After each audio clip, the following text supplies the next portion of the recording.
shooting and kill the employees. Then the employee hangs up the phone. So Kenneth has decided that at this point, no one is going to come in or leave the store.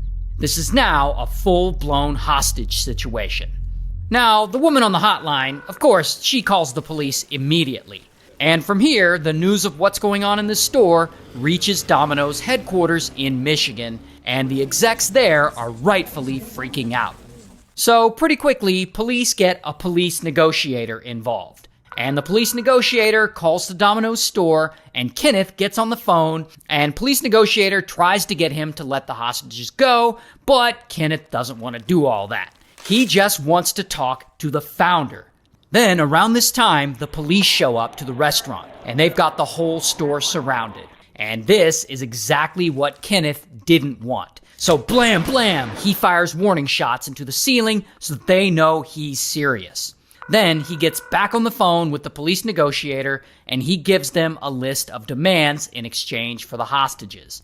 He tells them he wants $100,000 cash and a white limousine to use as a getaway car for some reason.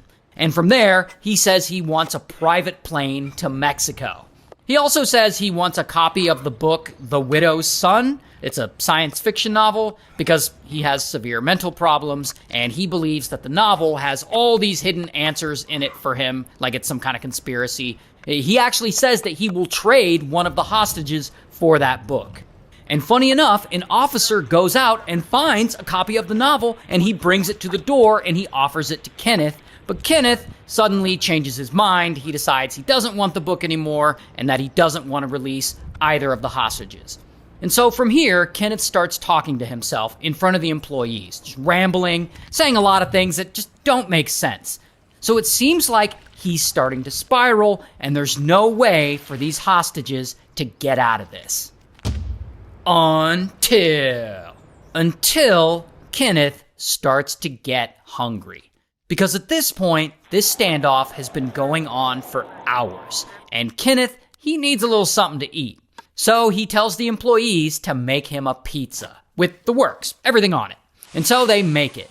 And, Kenneth doesn't want them to potentially attack him with the pizza cutter, so he tells them not to slice it at all.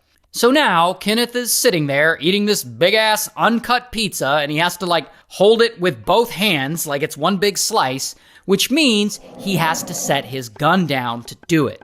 Once he sets that gun down, the two employees use this opportunity to slip out the back door, and boom, they run outside, and now they're finally free.